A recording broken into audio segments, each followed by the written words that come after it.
Today we've arranged the webinar on the very important standard that the SABS has published, the Anti-bribery Management System. And in the context of our country, I don't think one needs to say more. We will allow the speakers to go and unpack the standard. As we can see even from the program, that we're dealing with very relevant and topical issues to do with the corruption and stuff. The rules of engagement.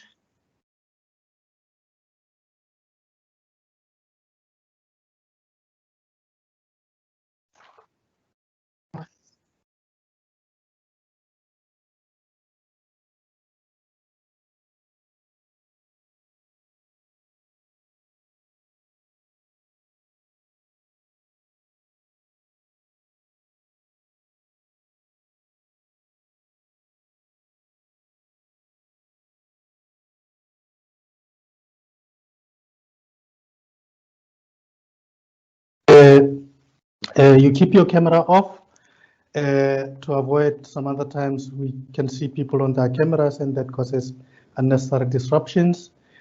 The third rule that we would appreciate if we could observe is that if you could please reserve your questions and comments. However, as the speakers are presenting, you can use our chat box to put on your comments.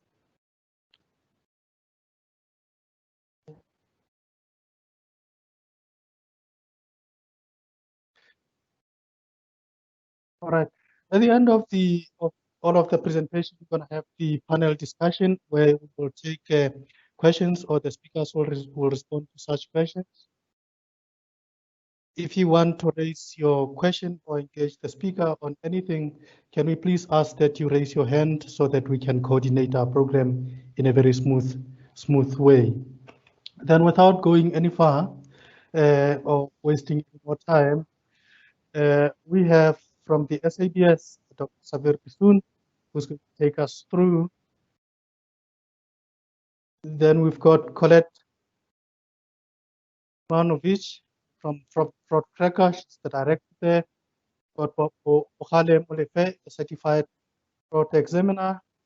Caroline Chalmers, Kanda Governance, who's the CEO there. So having outlined those list of speakers, may I then ask Savir Bisoon to do the formal introduction and take us through the role of SABS developing relevant South African national standards. Dr. Bisoon, over to you, sir.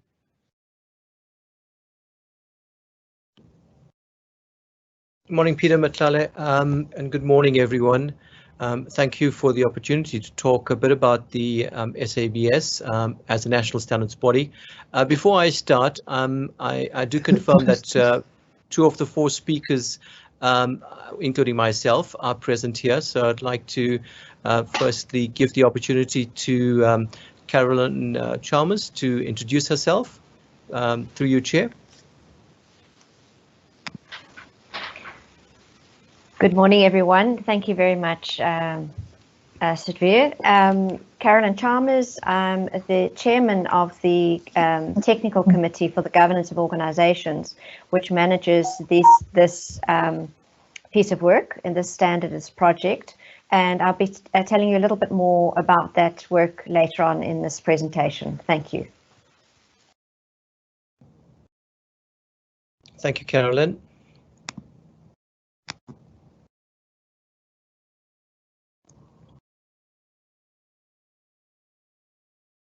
So as Peter pointed out, we have a very important webinar session this morning. It's a topic that is very close and top of our minds in the recent past and couple of years gone by as well. It's to do with anti-bribery management system. It's a standard that the SABS has adopted from ISO. It's the ISO 37001 anti-bribery management systems requirements with guidance for use. As Peter has pointed out, the program has 4 speakers, and we trust we'll be able to get in touch with the 2 outstanding speakers to complete the program this morning. So my overview of the South African National SABS, South African Bureau of Standards, as a national standards body is just to provide you an understanding of what the legislative framework is and how the SABS fits into the various technical infrastructure institutions. So just to firstly point out, SABS celebrates its 75th anniversary this year. So it has 75 years of experience in the field of development of national standards, as well as the provision of conformity assessment services. Specifically, the mandate of the SABS, it's a legislative mandate as part of the Standards Act of 2008. The mandate is to develop, promote and maintain South African national standards. Second, to promote quality with respect to commodities, products, services for domestic and export markets. And lastly, but not least, the provision of conformity assessment services. And we have a pretty diverse range of conformity assessment services that we provide to both the public and private sector, which includes certification, laboratory testing, inspection services, local content verification, a few amongst a wide range of services that we offer. In terms of technical infrastructure institutions, SABS is one of 4 technical infrastructure institutions that report directly to the Department of Trade and Industry and Competition. The second technical infrastructure institution is a regulator, National Regulator for Compulsory Specifications, NRCS, and they are responsible for the administration of regulations to ensure compliance of specific standards. Most of the standards that they, or if actually all the standards that they administer are the South African national standards as part of ensuring compliance to protect human health and safety, as well as environmental protection. The third technical infrastructure institution is SANS, the South African National Accreditation System. They are responsible for providing formal recognition to carry out specific activities. As an example, SABS Commercial Services, the certification body, will be required to be accredited to SANS for the provision of certification activities. And lastly, NAMISA, which is the National Metrology Institute of South Africa. This organization is responsible for measurement accuracy and measurement traceability. All these institutions play a very important role in participating in our technical committees for the development of national standards. So we all understand the importance of standards with international trade and the impact of standards in our daily life. And it's now a very commonplace and well embedded to ensure that standards allow for an efficient functioning of the economy. And it certainly will be inconceivable to go through life on a daily basis without the application and implementation of standards. Standards basically support the technical aspects of society and environmental policies, and they contribute to sustainable development. They reflect the state of the art, and they are a vehicle and tools towards the dissemination of new technologies, innovative practices, facilitate trade, and obviously make sure we have an element of industrialization objectives as well.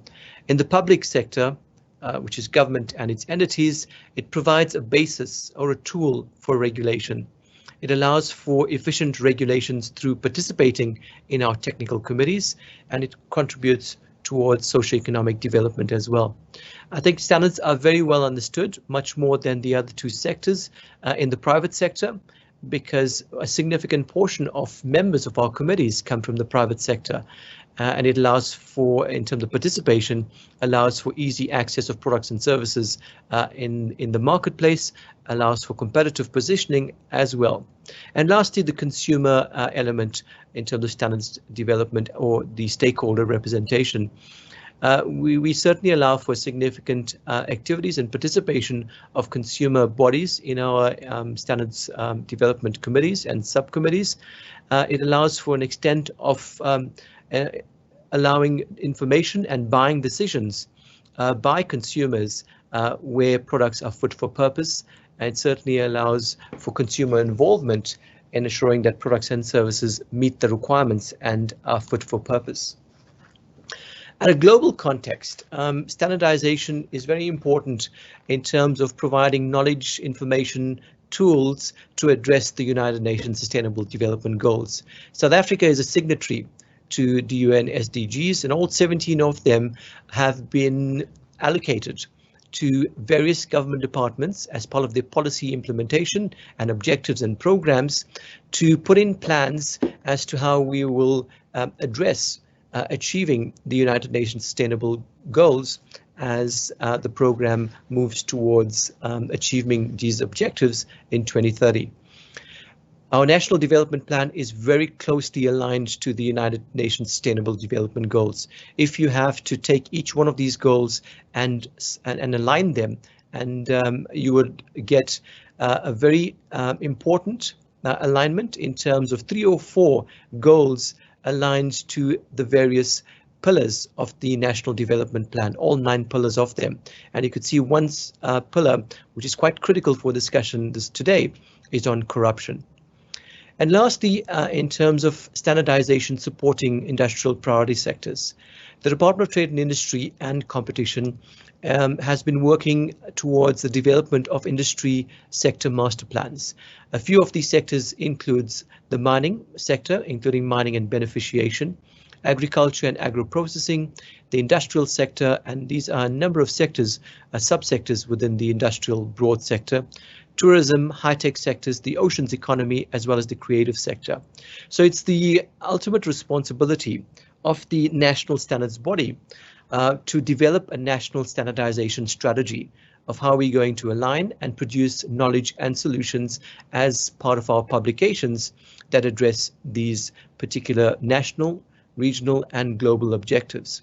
Majority of our work is done in technical committees, and the technical committees are pretty scoped in terms of their structures, as well as their alignment to strategic business plans and implementation of their program of work. So a standard is basically knowledge that is represented in an agreed way of addressing a current or potential problem. It's as simple a definition as that. If you want to go into the more technical definition in terms of the ISO guideline, it's a document established by consensus and approved by a recognized body, and the body is the SABS as the national standards body that provides for common and repeated use, and they may be rules, they may be guidelines, they may provide characteristics for activities in their results, and it's certainly aimed at achieving an optimal degree of order in a given context. They are an effective element of infrastructure for industrialization.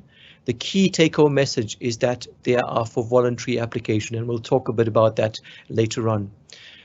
The SABS is a member of the International Organization for Standardization, ISO, as well as the International Electrotechnical Commission.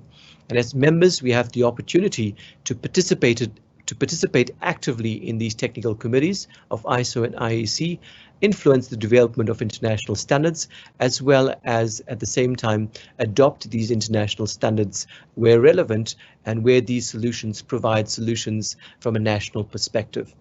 We develop our national standards and standardization practices aligned to international best practice, and one of our founding documents that provides the governance framework for the development of national standards is the SABS norm.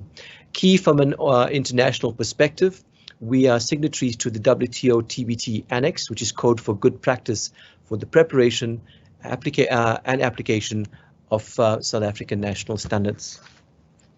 So I mentioned that standards are voluntary. Standards are not regulations. So the standards that we developed are purely for the use by the public and private sector for all voluntary uptake, so they could address a particular problem in the marketplace, to address a socioeconomic issue or environmental issue. But at the same time, they provide tools for policymakers and regulators to address their policy or regulatory objective. So we espouse that regulatory authorities should, whenever possible, make use of national standards in their regulatory work, and they should endeavor to reference these standards that we have published. We have a collection and a catalogue of more than 7,400 South African national standards, and by referencing the standards, it's a method of respecting the voluntary nature of the outputs of South African national standards. The development of South African national standards, as I pointed out, follows international best practice principles. Firstly, in terms of leveling the playing field for various stakeholders participating. So the key principles here are openness, transparency, market relevance, due process, consensus, coherence, and stakeholder engagement. Our national norm addresses these international best practice principles, and we try as far as possible to make sure that our technical committees align and implement these best practice principles. The technical committee representation as well is key to ensuring inclusivity of members and nationalization of our deliverables as well. So representation of our technical committees and subcommittees is very important. As mentioned earlier on, industry participates significantly in the development of national standards because quite a significant portion of our national standards drive trade and movement of goods and services within the domestic economy, regional and global economy as well. But there are other stakeholders that we require to participate in our technical committees as well, which is government for the reason of using our national standards to achieve a policy and regulatory objective. Academic institutions as well as representatives as academics, as independent consultants to provide research, to provide data which underpins the development of national standards, labor organizations, consumer organizations, NGOs, including SMMEs.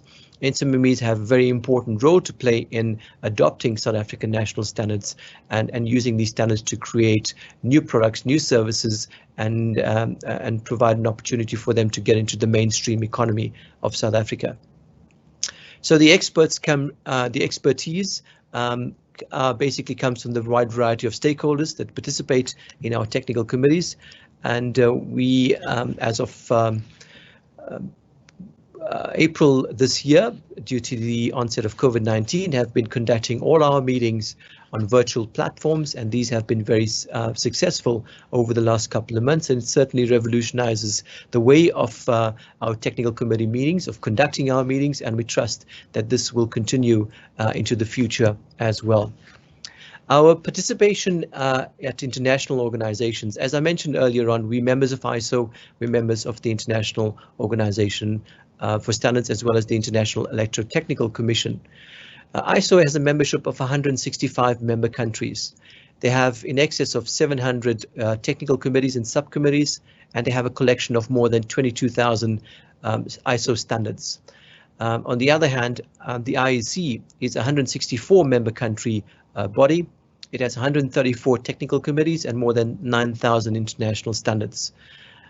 At a regional level, SABS is a member of ARSO, which is the African Organization for Standardization, AFSEC, the African Electrotechnical Commission, SADC-STAN, which is a sub-regional body responsible for the harmonization of standards in the region. And this is quite critical, especially in the time whereby we are currently entrenched in the process of the implementation of the African Continental Free Trade Area. And this will allow for the movement, easier movement of goods and services within the 55 member states in the continent. And standards will certainly play a significant role in terms of the harmonization of standards that allow for efficient economies and the efficient movement of goods within the region itself. We are also members of BRICS, Brazil, Russia, India, China, South Africa. In terms of the national standards bodies, we work very closely in terms of addressing agendas around standardization, including the Pacific Area Standardization Area, as well as the Commonwealth Standards Network. Locally, as pointed out, we have a collection of more than 7,400 standards.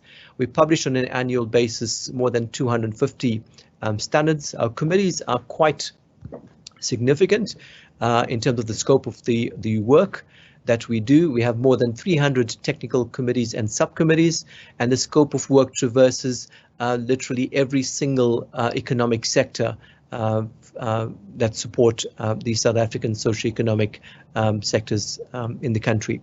And our expertise, we have more than 1,700 experts that participate in our technical committees developing national standards. From a development perspective, in terms of the process, it's quite an important stages that we adopt. It's a 6-stage process in the development of national standards. It provides for openness, transparency, consensus, stakeholder engagement, and it starts off at a point whereby a preliminary work item comes through, and this can comes through from a technical committee member or from an individual as a citizen requesting a particular standard to be developed. That request will be evaluated to determine if it meets a specific market requirement, is it relevant, and subsequent to that it goes to the committee. The committee evaluates this new proposal, and upon endorsement by the committee members, it goes, and approval by the approvals committee, it goes to a preparation stage, and that's where the working groups, technical experts, start working on a document. It might start off working off an existing document, an international standard, or an industry standard, or a document, or where there is no documents existing, fully from scratch as a homegrown document. Once these documents are prepared and a level of consensus is done within the working group, it is now taken to the committee stages, whereby the members of the committees have the opportunity to review the documents, develop consensus, and once a consensus is developed, it goes out for public inquiry, meaning that every member in the public has the opportunity to comment and contribute towards the final document as published post the DSS, which is the Draft South African National Standard process. Once comments have been addressed, the standard is then published. Each stage has a specific time allocated to it, and we try as far as possible to manage the various stages according to our project tracks. So colleagues, there are a number of management systems that have been published over the last couple of years. The most prominent one is the ISO 9001, which is the quality management system. And subsequent to that, there has been standards around looking at environmental management systems and a number of subordinate documents and related documents around 14001 as well. And we've basically taken the United Nations Sustainable Development Goals and align them to the various management system standards that are available. How do they address the Sustainable Development Goals? As an example, the Environmental Management System Standard, ISO 14000, and the subordinate documents are directly impacting climate change and providing solutions around climate change, which is UNSDG 13, life below water, which is 14, and 15, life on land. Energy management system, which is the SANS documentation adoption of 50001 from an ISO perspective, addresses affordable and clean energy and sustainable cities and communities. So you can see a lot of these management systems standards address a few, if not all, of the United Nations Sustainable Development goals that are addressed. But quite critically, SANS 37001, you will see a number of these goals are addressed with and can be addressed by the implementation of the standard anti-bribery management system. It addresses Goal 10, which is reduced inequalities, Goal 8, decent work and economic growth, Goal 1, no poverty, Goal 16, peace, justice, and strong institutions. So this is one of the reasons why it's a very topical issue to discuss, present and promote the standard to the marketplace, both in the public and the private sector. So the World Bank estimated that there's over $1 trillion are paid in bribes each year, a staggering amount. All these bribes impacts on eroding political stability, increasing the cost of doing business, a significant impact and contribution towards poverty and exacerbating this problem, creating barriers to global trade. And we understand that this standard provides a management system which is designed to instill an anti-bribery culture within organizations. And if they implement appropriate controls, which will increase the chance of detecting bribery and reduce its level of incidence. The standard also provides the guidance and requirements for establishing, implementing, maintaining and improving anti-bribery management systems. And it's applicable to all types of organizations, regardless of the type, size, nature, activity, and whether you are in the public sector, the private sector, or non-profit sector. Any organization has the opportunity to implement the standard and achieve a level of reduction of bribery and corrupt activities in organizations. Ladies and gentlemen, we have, as pointed out, a very good caliber of speakers today to talk to the details of the standard, firstly, and the details on the concepts of anti-bribery mechanisms that we have at our disposal. I would like to now hand over to the program director, and I would like to thank you for the opportunity to talk about the SABS as a national standards body and an introduction to the anti-bribery management systems. Thank you, Peter. Thank you so much, Dr. Bisun, for such a very good presentation. I guess there'll be a lot of questions for you at the end. Our only enemy today is time, that we're running just a little bit behind our schedule. Our next speaker will be Colette Simonovic from the Fraud Tracker, who is the CEO at that particular organization. So Colette's going to just take us through. Sorry, I can't see my program here. Just a second. Right, Colette is going to take us through protecting whistleblowers, spilling the beans on bribery in the digital age, and I think all of us are indeed aware that that's where most of the time these good standards and practices fall short, because the whistleblowers are afraid that what if I get caught, what's going to happen to me, my career, my everything. So people just decide not to even become whistleblowers. Just in the interest of time, Colette, may I then give you the floor, and then you can just briefly introduce yourself, then get into the presentation, as we are running behind schedule with our time. Thank you.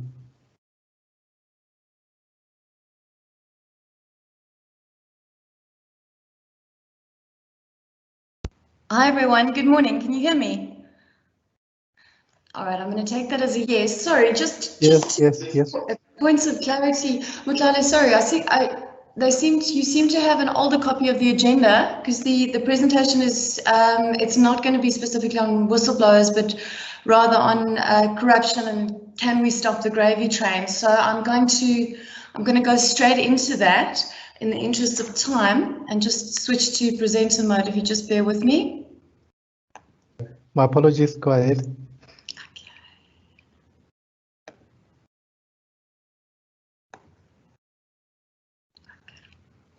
All right, so everyone, good morning. As I said, we're going to be speaking about whether we can actually stop the gravy train, and I think that the aim here is really to dispel some of the negativity around this, because obviously this is a very topical issue, and a lot of us are, almost given into the fact that corruption is endemic, and I'd like to show you that we can do something about it. But first, let's start with the basics. So what is corruption? It's the deliberate abuse of both public and private resources or funds or power or position for personal gain. And the reason why I've highlighted and private is because a lot of the definitions and the laws in this area tend to cover only state corruption. But remember, in order for someone in state to commit corruption, you've got someone in the company who's normally working with them in order to make that transaction happen successfully. So it should be both public and private.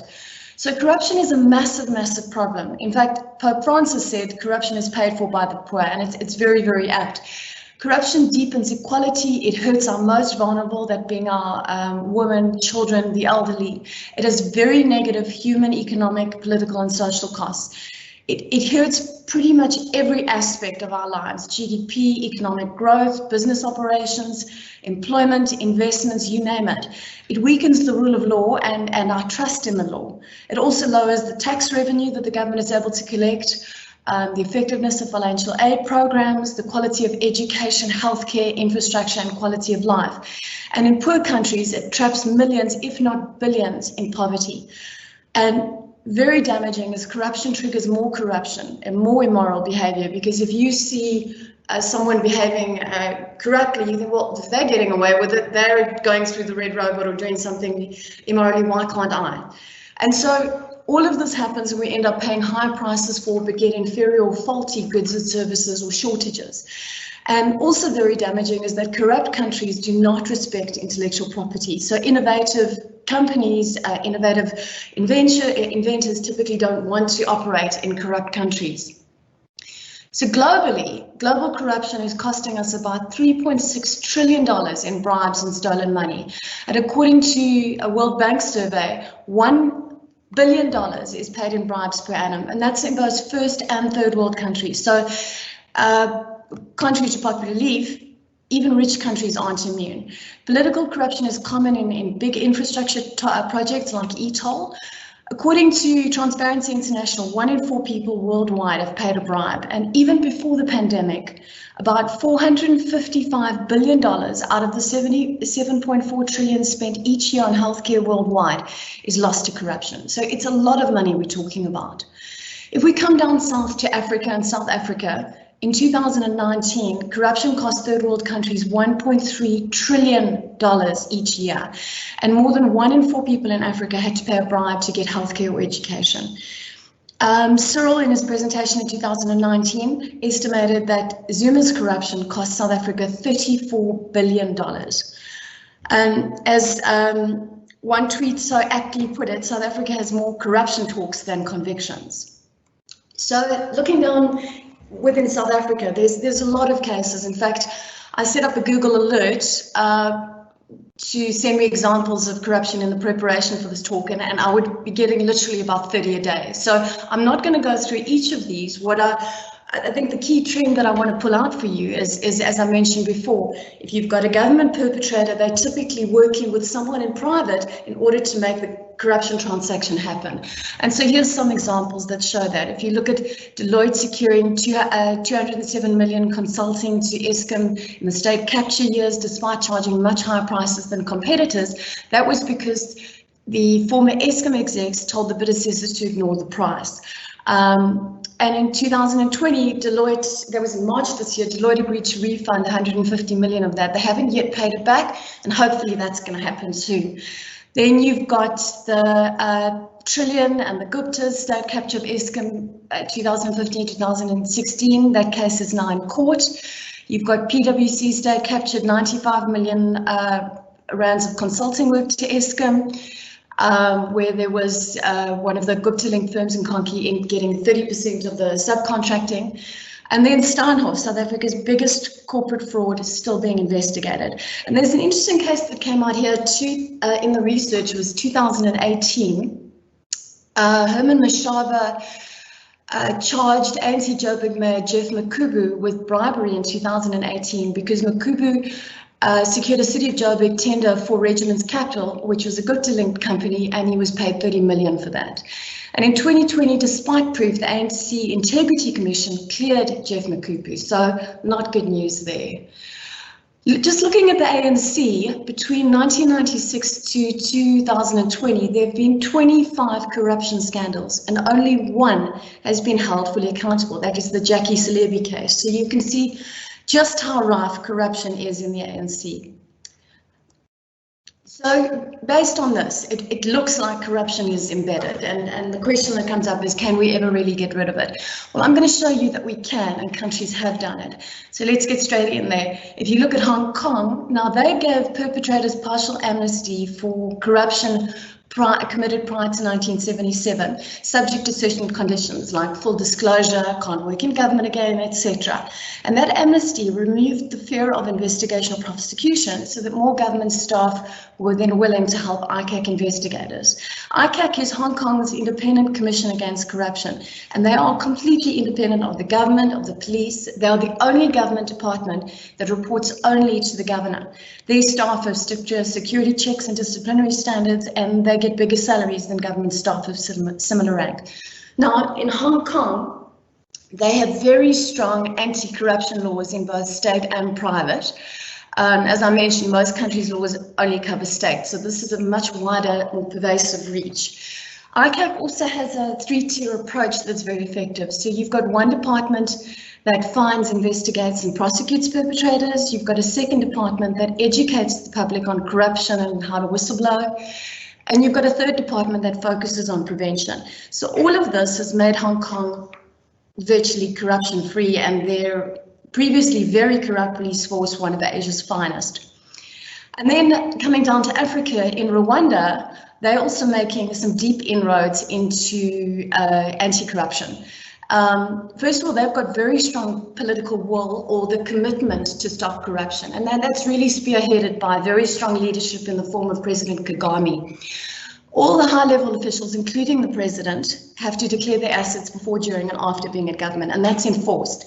They also focus strongly on prevention. So there's this belief you have to remove the opportunities for misconduct before it happens.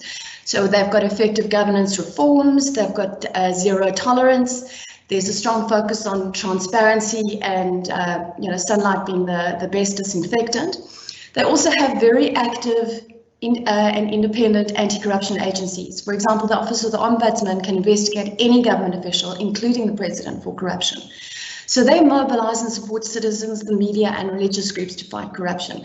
So they're running awareness drives for the youth. There's anti-corruption internet cafes where you can report corruption.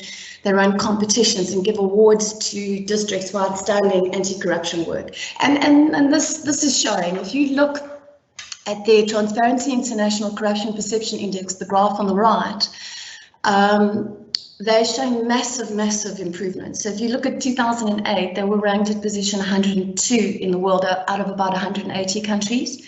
And in 2009, that had come right down to 51st position. So really making big inroads there.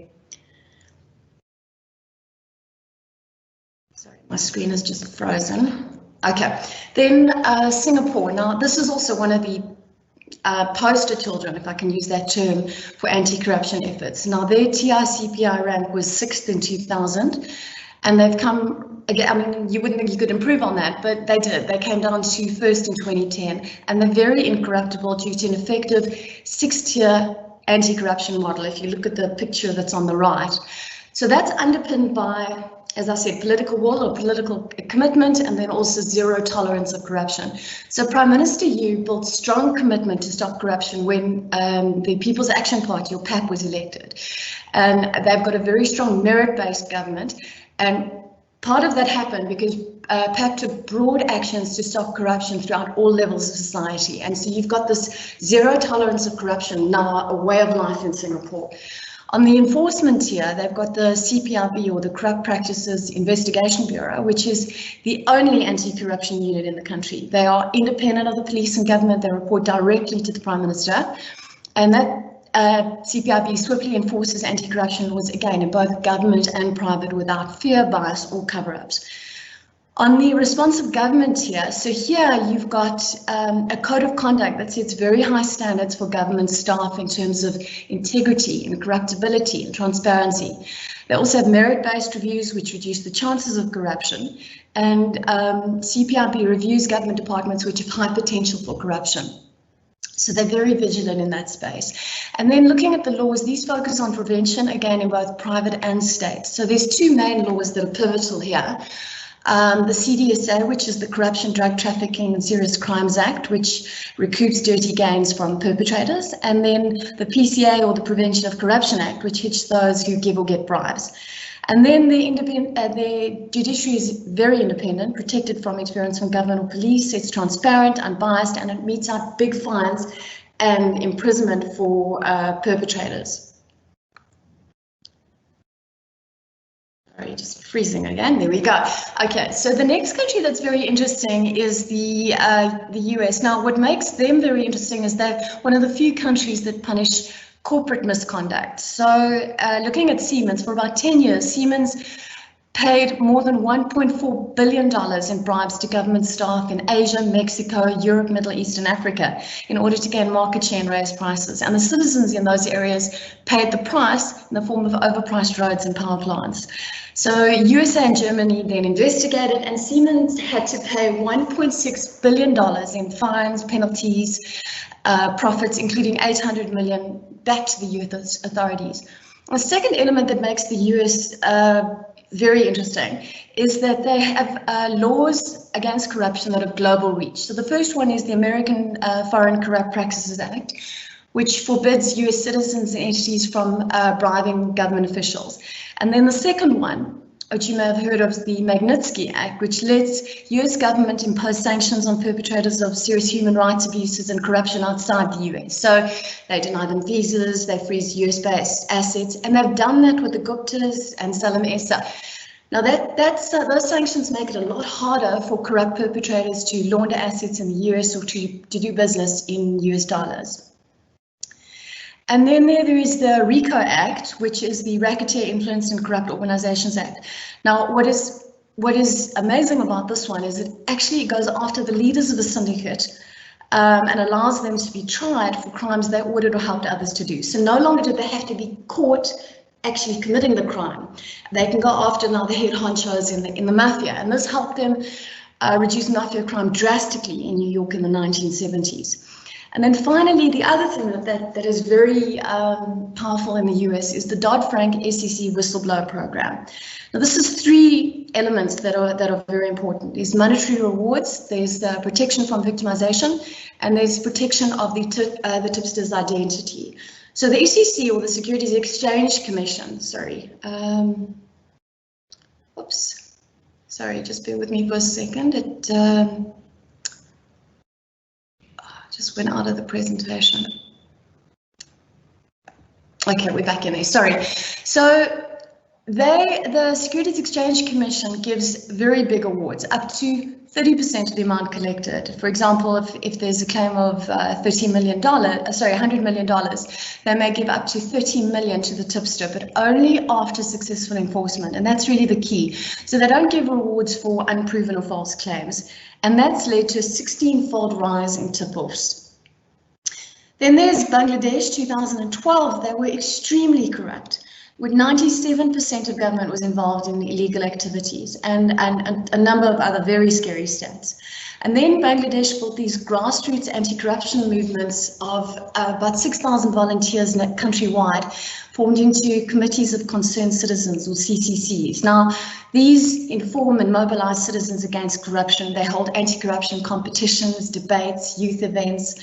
They hold Face the Public events where the citizens get to face government staff, raise their concerns, hold them accountable, and pressure them in public to respond. So the CCCs also support ALACs, or Advocacy and Legal Advice Centres. So they hear corruption complaints, give free legal advice, send cases for legal aid. They also follow up with local government if corruption is found. They do a lot of work at grassroots level with the poor people in rural areas. So all of this work has uncovered local government's limitations and the gaps, and the findings then inform national policies. So there are three linked tiers happening here. You've got research, advocacy, and social accountability. You've also got transparency and governance. And then other countries, just not as comprehensively as the ones I've touched on, but other countries that are also doing their bit to reduce corruption. So in terms of African countries, we've got Kenya, Ghana, where they follow the ex-leader's stolen funds. Obviously easier said than done. Sri Lanka prior to 1977, where government was not allowed to do business with government. If they did, they lost their seats in government, which is obviously something we should be emulating. China, very strong on punishing corrupt government. So their politician Zilai was expelled from government, and so he lost his immunity, got a life sentence for bribery, and his wife got a death sentence for murdering a UK citizen. So very strong on the enforcement here. New Zealand, now they're also, they ranked second worldwide on the Transparency International Corruption Perception Index, and that was in 2010. they fire government for misconduct. So that kind of behaviour is just not tolerated. And again, it's something we need to emulate. So Prime Minister Ardern just 2 months ago in July, she fired Minister Lise Galloway over an affair with an ex-staffer, sending a strong message that behaviour is not going to be condoned. And then in Bhutan, Asia, people used to report corruption anonymously to the Anti-Corruption Committee, the ACC, because they were afraid of victimization. But in recent years, we've seen fewer anonymous reports and more non-anonymous ones because people now trust the ACC and are aware of what they're doing because of government marketing in partnership with civilians. And then Angola, and this happened very recently, in fact, just last month, José dos Santos, the ex-president's son, was jailed for 5 years for stealing $500 million from Angola's sovereign wealth fund. So sending a very strong message that corruption will not be tolerated even in the family of people right at the top in government. Okay, so you can see from these examples that corruption can be beaten, and then the question comes, well, how do we beat that? How do we beat corruption in South Africa? So, how not to beat it? Let's just get this out the way, because I think that these are often the questions and you know, that you hear about. So, the first thing is lifestyle audits. So, these might work outside South Africa, but in South Africa, the perpetrators won't be punished if they're found guilty. And in fact, here's a little light-hearted take on lifestyle audits and why they won't work.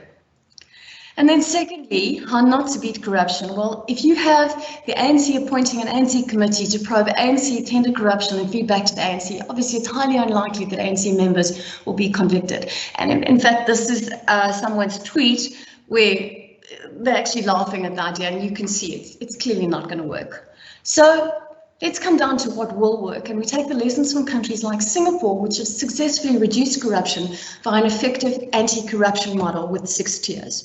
So first, you can see at the bottom, if you look at the picture on the right, political will, that's the commitment to stop corruption, and it's underpinned by strong leadership, and that's really the foundation of the model, because without this, the whole model collapses. And then you've got zero tolerance of corruption, which is like the glue or the roof on top that binds everything together. And then there are 4 pillars that link those two. So you've got effective laws, independent judiciary, effective enforcement, and responsive public service, or responsive government. So that's a government that does its job, fixes problems, has transparent policies, procedures, performance reviews, codes of conduct, controls in place, etc. And all 6 tiers of this model are key. If any is missing, you won't beat corruption. Successful countries also target both state and private corruption, not only state. All right, so how does South Africa stack up on this model? So if you look at the picture roughly in the center of your screen, you'll see in terms of the 6 tiers, we have 2 that were very strong, and that's effective laws and the independent judiciary. But there are 4 tiers that are missing or weak. So our political will, or the commitment, the strong leadership committed to beating corruption, we fall down on that. Zero tolerance on corruption, we don't have that. We don't have good enforcement, and we don't have responsive government. So our laws are strong. I mean, there's a whole lot of laws in this space which you may or may not have heard about. The Prevention and Combating Corrupt Activities Act, Public Services Regulations, Public Finance Management Act, Public Audit Act, Constitution, Protected Disclosures Amendment Act, etc. But the downside is they mostly cover state and not private corruption. The laws and the independent judiciary alone, however, can't stop corruption. So what we're seeing here, South Africa is getting more and more corrupt under the ANC, as shown by a worsening rank in the TI-CPI index. So if you look at the graph on the right, in 1995, we were ranked 21st worldwide on this corruption index out of about 180 countries. And 2019, we've now dropped down to position 70th, so a massive drop. So what do we have to do to fix the situation? Well, obviously we've got to rebuild the 4 missing or weak tiers, and we've got to start with political will, that commitment to stamp out corruption, like Singapore did, because that is really the foundation without which the whole model collapses. So I'm going to discuss each of these missing or weak tiers in turn. Let's start with political will. So like I said, it's the strong leadership committed to beating corruption, leading by example. And we've got Cyril and the ANC saying they want to stop corruption, but their actions don't back this up. So how do we fix this? Well, in theory, it's obvious. Replace corrupt leadership with strong leadership committed to stopping corruption in both words and actions. So here's really how we should be doing that. So there's 3 elements here. We should be disbanding the ANC's national exec and appointing a caretaker government until the next elections. And this was actually Bantu Hilamisa's idea, where the civilians and judges then govern during that caretaker period. The second suggestion in this area is to move the 2024 elections forward to 2021. So we can go for a new government now. And that was Herman Mashaba's suggestion. So the question is whether the ANC will agree to those first 2, and the jury's out on that one. And then in terms of strong leadership, so here obviously we have to have strong leadership that is committed in words and actions to beat corruption, that is accountable, that is transparent, and is merit-based. So ex-Joburg Mayor Herman Mashaba with his Action SA party has started, already that example that I shared with you about Jeff Makubu. There's a number of other examples like that where Herman has showed that he's committed in his actions to beating corruption. And what they did earlier this year is they went around South Africa asking people, involving stakeholders, asking them, how do you think we should beat corruption? And that then informed their anti-corruption plan, which says that if they unseat the ANC in the next elections, they will stand up to unions, cut government wages, have the death penalty, etc. Obviously, there's some people that feel these are just, politicians with empty words just to get votes. So it remains to be seen whether this will happen. But so far, there's been evidence that Herman Mashaba is strongly acting behind his words. And then the second element is zero tolerance. So our government has way too much tolerance for corruption. And a recent example, which I'm sure you've heard about, is the ANC moving corruption-accused Zandile Gumede to the KZN legislature. Now, based on the strong social media backlash in that space, that decision has, they've backtracked on that. So how do we build a zero tolerance culture? Well, there are 5 elements here. The first one is really to look at the successful anti-corruption models like Singapore, etc., and adapt them for South Africa by combining proven examples from different countries into a South African specific model. So it's not about taking Singapore and just, one size fits all, applying it here. We have to take the elements that have worked in those countries and fit it to South Africa and our unique set of circumstances. And then the second element here is there's a lot of pressure coming through from the global community to act again. They're not going to be tolerant of corruption, so neither should we. So the global community is saying they're not tolerating South Africa's corruption in action. In fact, recently, Germany, the UK, the US, Netherlands, and Swiss governments sent a joint memo urging South Africa to act on corruption, to commit to the rule of law, to honest, ethical business practices, etc. And the IMF loan has similar conditions. So there's a lot of pressure to up our game and no longer be tolerant of corruption. The third element is tighter controls and oversight. So there's been 3 big steps which are moving in the right direction. Treasury ended government's COVID-19 emergency procurement. Then the Auditor General is now going to be auditing government spend daily or weekly, not just once or twice per annum. And it looks like the public procurement bill is going to be amended so that it's mandatory in the state procurement process to disclose those who benefit from government contracts. So all moves really in the right direction.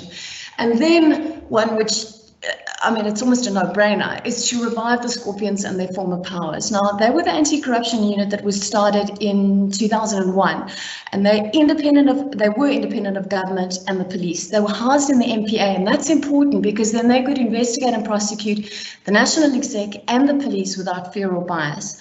And they had a tremendous track record. At their height in 2004, they had completed 653 cases. So there was 273 investigations and 380 prosecutions. Of those 380, 349 were convicted. That's a massive 92% success rate. And then, of course, they were scrapped by the ANC under Zuma in 2007. So obviously everyone like Herman, etc., is saying, bring back the Scorpions. They did their job really well. And then finally, the negative consequences for corruption need to happen. And this brings us to enforcement, which is the next year. So here, accountability sends a strong message not to commit corruption. So there are 4 elements that need to be in play here. We need swift physical prosecutions and punishment of looters. So despite ample proof from the Zondo Commission and lots of promises, no one's yet been punished for state capture crime. And obviously, this chronic inaction is fueling our anger. And it's very simple, actually. The MPA just needs to do their job quicker. So corrupt politicians must be prosecuted, convicted, and punished. And we have the law to guide us here. The Prevention and Combating Corrupt Activities Act says that corruption should be meted out with a mandatory sentence of imprisonment for 3 years to life. So it's not like we can't draw from the law. We've got it telling us how to punish corrupt politicians. We just need to enforce that. Then the second element is political parties disciplining members, like they've done in China, like they did in New Zealand, firing ANC and government staff for misconduct. So the ANC constitution allows disciplinary action for unethical and immoral conduct or behavioral words that hurt the ANC's reputation. And when they've wanted to, the ANC has fired its members, like Malema, like very recently David Masondo, the Deputy Finance Minister. So again, they must fire or expel those perpetrators that are still in ANC and government. It's quite simple. Then looters paying back the money. So if you look at each public rand, 21 cents of each goes to paying debt, 62 cents goes to paying the massive government wage bill, and that leaves only a pitiful 17 cents of the rest of South Africa for everything like healthcare, education, etc. if we don't recoup the loot of state capture. So this needs to happen more often, and we're starting to see it. As I mentioned, Deloitte has agreed to pay back 150 mil to Eskom. Haven't paid it back yet, but hopefully that's going to happen. And then the final element. So currently, government is not allowed to do business with government, and that's according to the public services regulations. We're saying amend that to cover family too. So it's government and family not being allowed to do business with government, and if they do, they lose their jobs or seats in government. And then enforce that amended law to punish perpetrators like Ace Magashili's son. And then finally, the last tier is responsive government, which remember is a government that really does their jobs and is transparent, has merit-based reviews, etc. So there's 2 elements here. The first one is digitizing government services. So globally, 1 in 5 people have had to pay a bribe to get land services. In sub-Saharan Africa, that jumps up to 1 in 2 people. So it's happening every 1 second. So tech and land administration lowers this. For example, the Connect Africa Global Partnership bridges gaps in Africa's ICT infrastructure. It's let farmers use tech to get prices online, access mobile banking, etc. So in terms of digitizing government services, doing our tax returns online, yes, we're already doing that. That's great. We also need to be doing procurement online and transparently. So there has been some movement in that area. Some of the government departments, like the Public Service Commission, they post tenders and tender results online and transparently. All of that is reducing corruption potential, but it needs to happen throughout government. The second element here is slashing the bloated government. Now, not only is that going to make more money available for infrastructure and healthcare, but it's also going to reduce corruption, because a lot of the reason why we have the bloated government is because of, where there's too many officials in government, is because many of the people in government have hired their comrades due to loyalty and not performance. And so that's corruption happening right there. Corruption rises with political overcrowding. So whoever is in power needs to cut based on merit, dismiss the slackers, and only those with good performance reviews and track records of delivery get to stay on. All right, so that's a 6-tier model, which is yes. Could I request to wrap up in the next 5 minutes, please? All right, so I'm going to just really skim through a lot of the next things because we don't have time to go through everything. But tipsters are fundamental because they really expose all the wrongdoing, and by protecting them, we protect our democracy.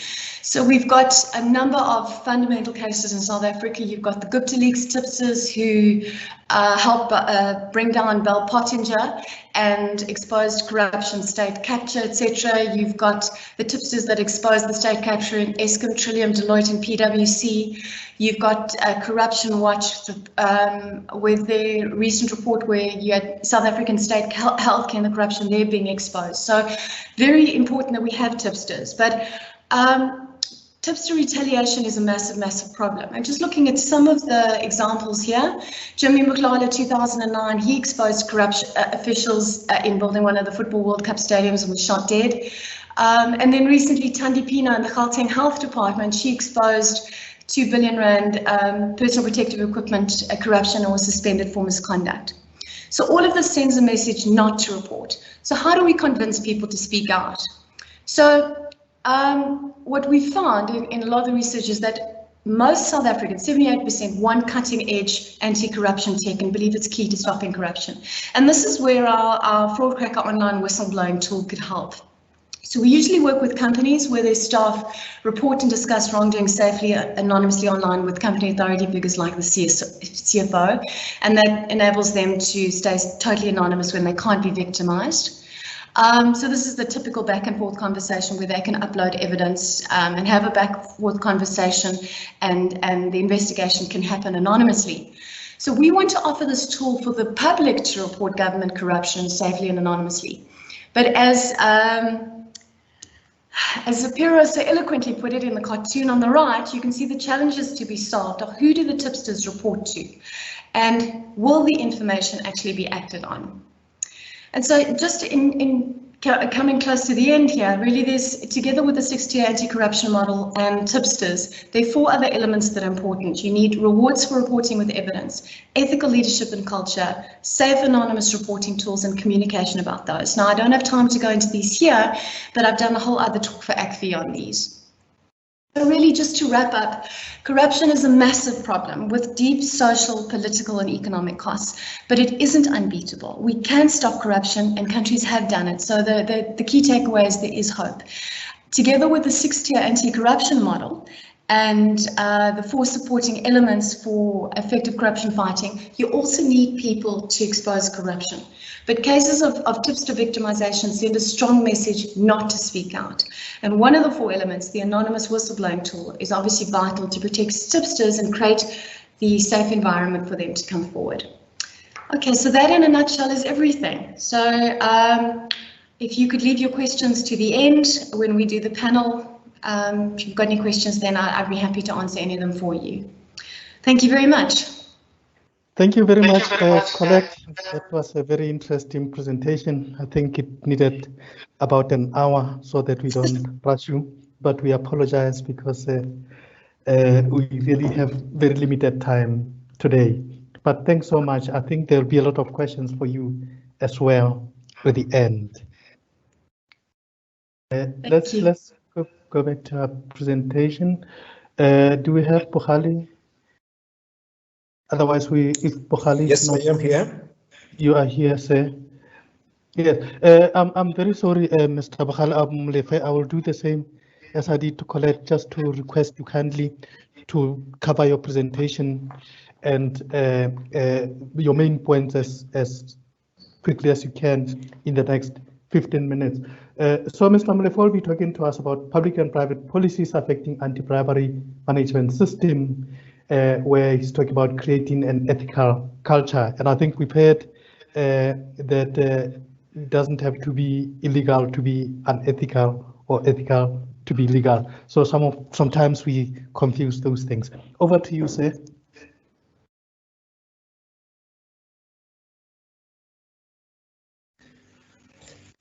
Thank you very much, Peter. Colleagues, good morning. I hope you can see my presentation there. Yes, we can see it. Thank you very much. I will proceed then. Thank you.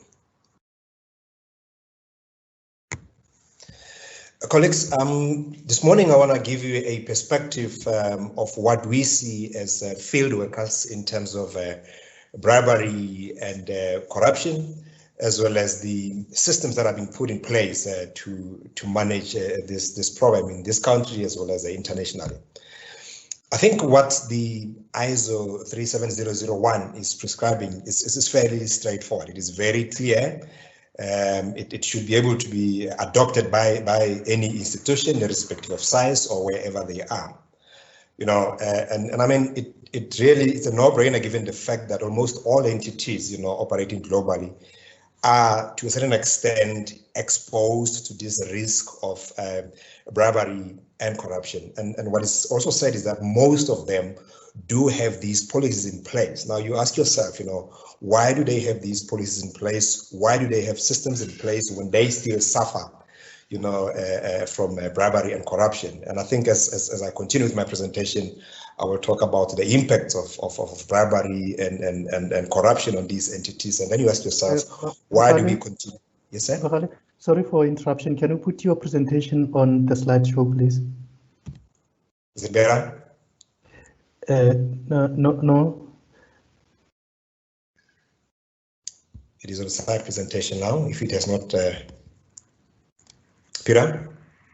Yes, sir. It is on slide presentation mode. If it hasn't updated, it will update now.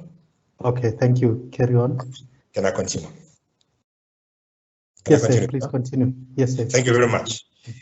Sorry about it, colleagues. As I was indicating that this is very clear in terms of what is expected of these organizations, yet we continue to, these organizations continue to suffer, you know, the consequences of bribery and corruption on a day-to-day basis, irrespective of having policies and systems in place. And if you look at most of the policies from these entities, you might not trace those policies or the systems back to what is being, you know, prescribed or recommended by the ISO standard. But all in all, the objectives are the same. You know, the objectives are that we should be able to minimize our exposure as the organization and government to the risk of bribery and corruption.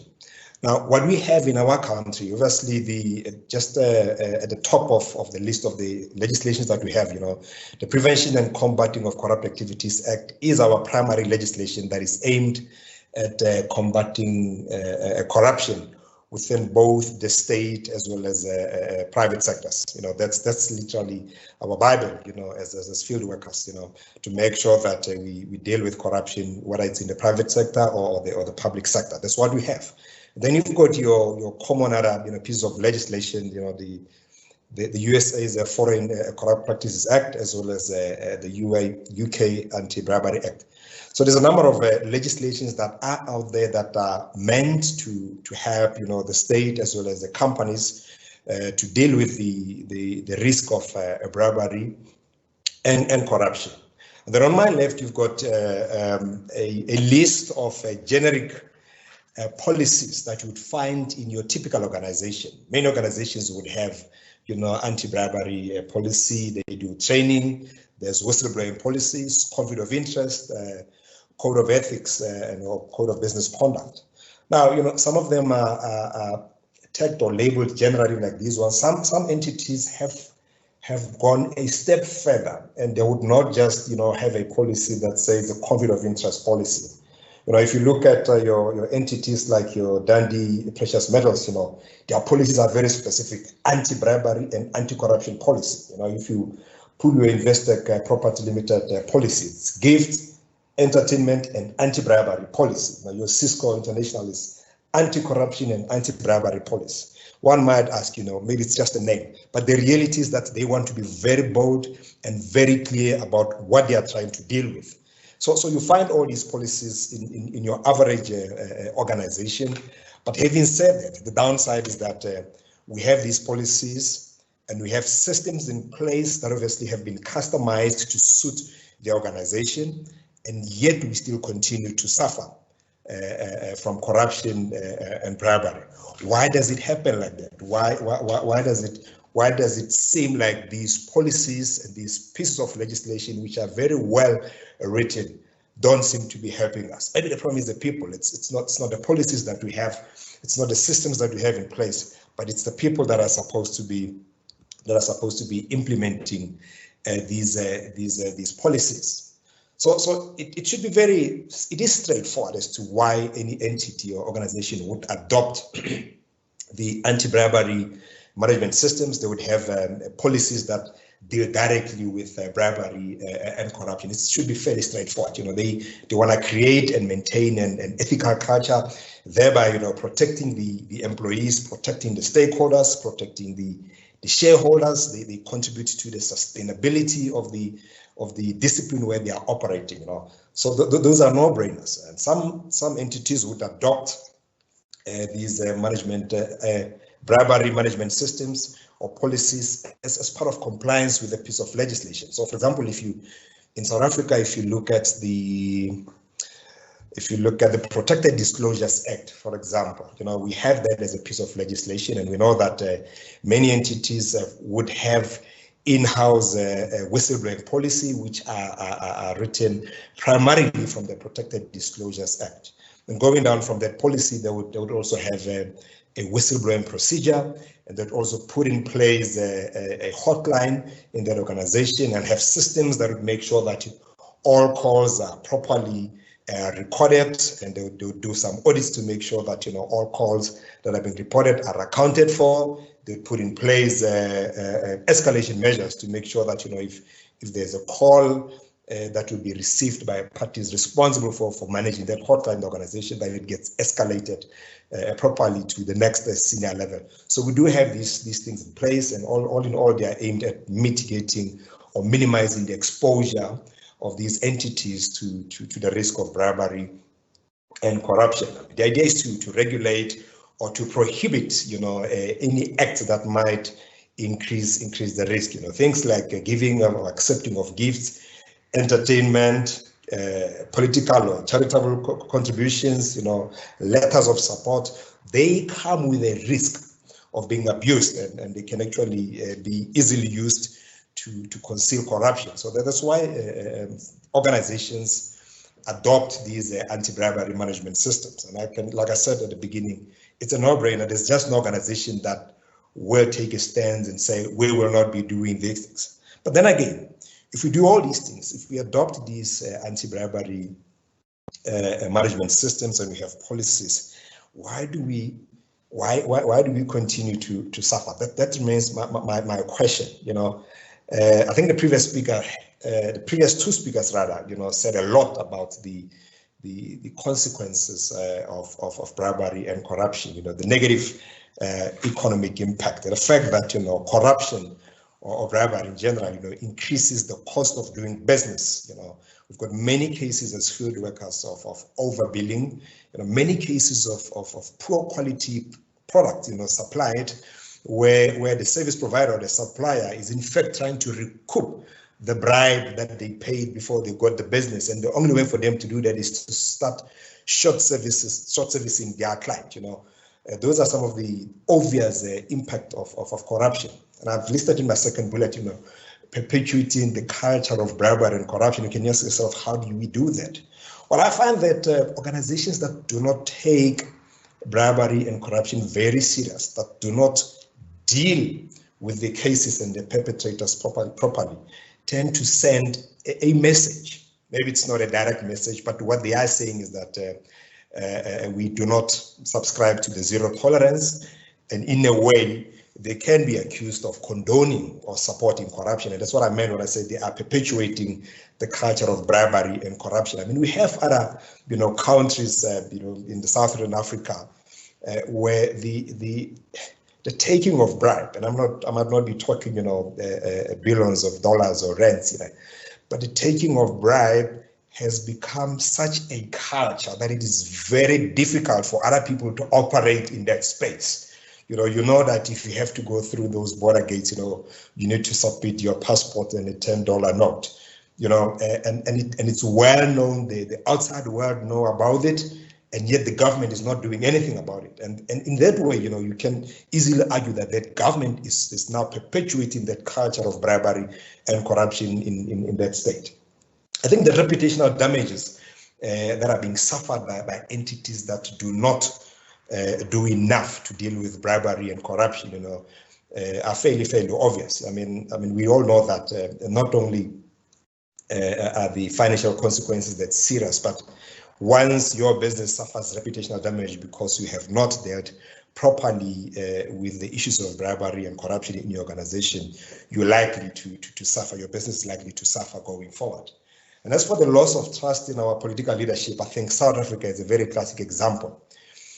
Every day there's talk about corruption and political leadership in this country. And you can see that the political leaders in this country are losing, if perhaps they have lost credibility in terms of how they deal with corruption. So once again, the impact of not dealing properly with bribery and corruption are fairly obvious. But on the other hand, corruption still continues to thrive way more than any other new business. Why does it happen like that? Why is it so lucrative? Is it because everybody's greedy? I just don't seem to understand. I think as field workers, some of the cases that we see, they will really shock you. The figures that come with some of these cases, literally would go beyond your understanding. You can never imagine that people will attempt to steal that much. Yet that continues to happen on a day-to-day basis. And there are reasons why these things do happen. Inconsistencies in terms of application of policies. So we have these organizations or governments with very well-written piece of legislation, organizations with well-written policies, but these are not applied consistently. If it's me, they throw the whole book at me. If it's somebody else, well, maybe there's a reason for that. These unjust deviations, those tend to undermine the very same policies and systems that we have in place to mitigate the risk of bribery and corruption.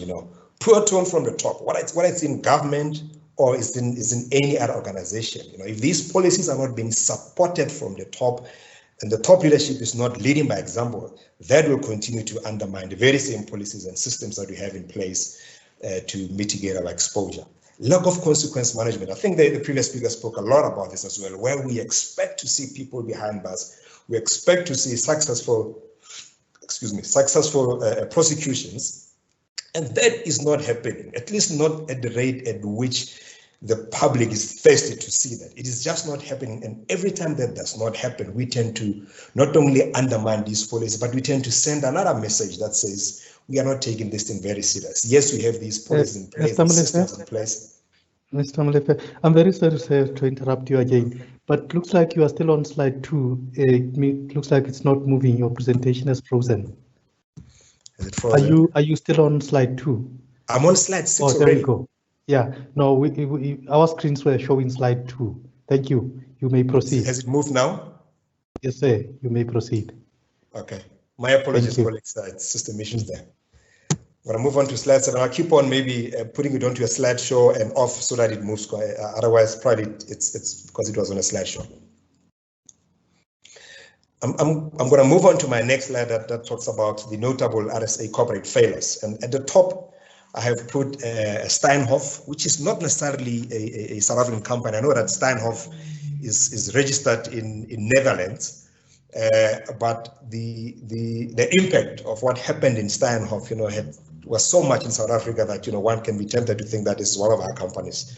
And so Steinhoff inflated their profits by up to 250 billion rand, leaving many victims in this country. And once again, this is an organization that had internally proper policies and procedures that are intended at mitigating the exposure to bribery and corruption. Maybe these were meant for other people, but not for the management that were in charge of Steinhoff. Our very own Tongaat Hewlett, overstating their equity by between 3.5 and 4.5 billion rands. Still, a very big organization that had all the governance measures in place to mitigate its exposure to bribery and corruption. The next thing, these things tend to be done from inside by the very same people that are in charge of those governance measures. The VBS Bank, where we had about 2 billion rands of investors' money lost at the very hands of the leaders that were supposed, to protect the investors. Construction companies that were linked to the 2010 stadiums. I think in around 2013 or so, we had about 15 of these companies agreeing to pay about 1.4 billion rands in fines for collusive tendering. That is obviously an admission of guilt fine. I know this was, I think, done through the Competition Commission, but still it is an admission of what they were doing. And then you've got your GOVT-owned companies, about 12 companies or so, that one might think that these companies were in fact designed to siphon off funds, from the state and the state-owned entities. Now, these are a few that I could just bring to your attention. There's a whole lot more. I mean, if you move on to the international platform, in 2015 we had the likes of VW really trying to fool the entire world in their emission scandal. So there are a lot of these corporate scandals that we see on a day-to-day basis that make you wonder what happens to the policies that we write, what happens to the systems that we prescribe or we recommend to the world. Are they not being used? Why are they not effective? But how do we change this? How do we change this? Because clearly we cannot continue to operate in this fashion. So right at the top is visible consequence management. Once again, the point that has been emphasized a few times this morning. We need to see action being taken against perpetrators of bribery and corruption.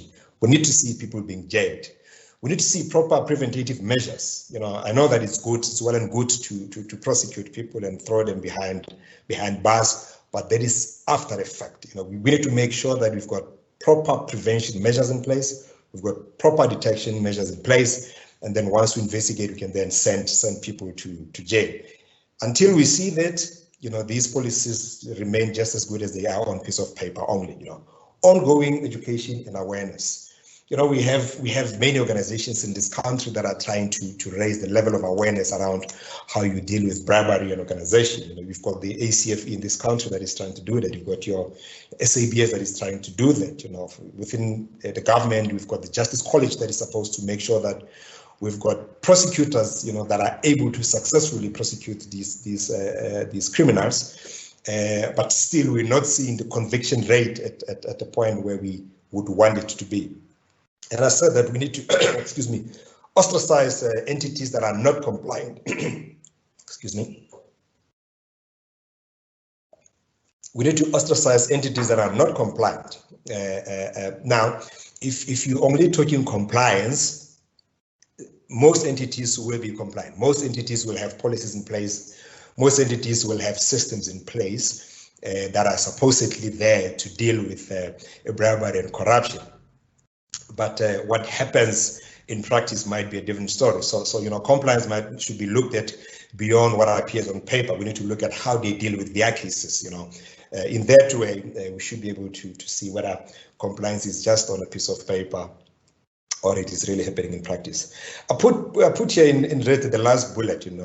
Create a new ethical culture. I find that we seem to be, and I don't know whether this is on purpose or not, but there's a culture of corruption, especially in this country, and that it's like there's a production somewhere else. We're producing more of the same leaders, whether it's in government or in private sector, more of the same leaders. And the question is, how do we stop this? How do we interrupt this production cycle and start to create a new culture? Maybe that's something that we should start to look at, even if we go as far down as to the foundation level, even if it takes us, 12 years or so.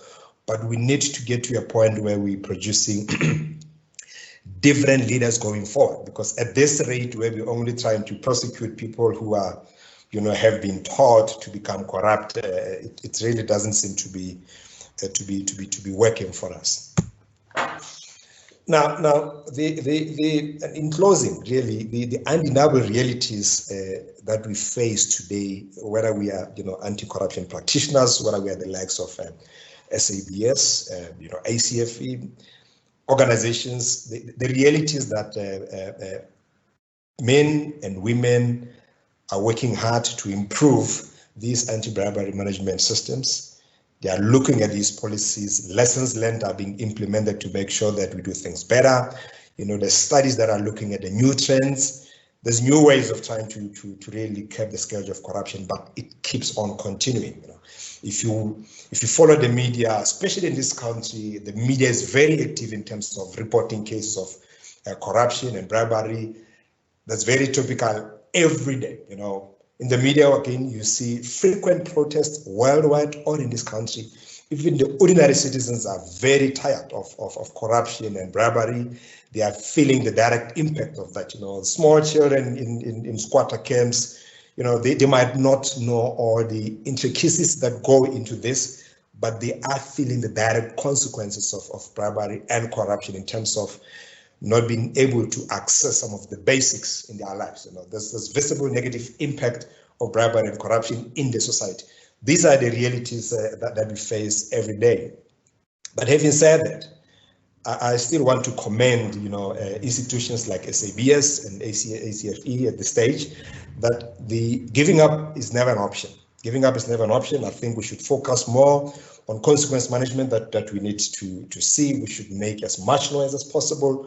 We should make sure that we train people to support the policies and the systems that we have in place so that eventually we can start to see a turnaround. I think there's a lot that has to be done into the political space. If you look at some of the reports that have been produced internationally that look at the link between the level of corruption in a particular country as well as the political landscape, you can see that the link are almost a big problem. Cause of the big problems that we have in regard to bribery and corruption. There's a lot that still has to be done, and so we should not be giving up. Thank you very much. Thank you so much. Thank you so much, Bakhale, Mr. Mlefe.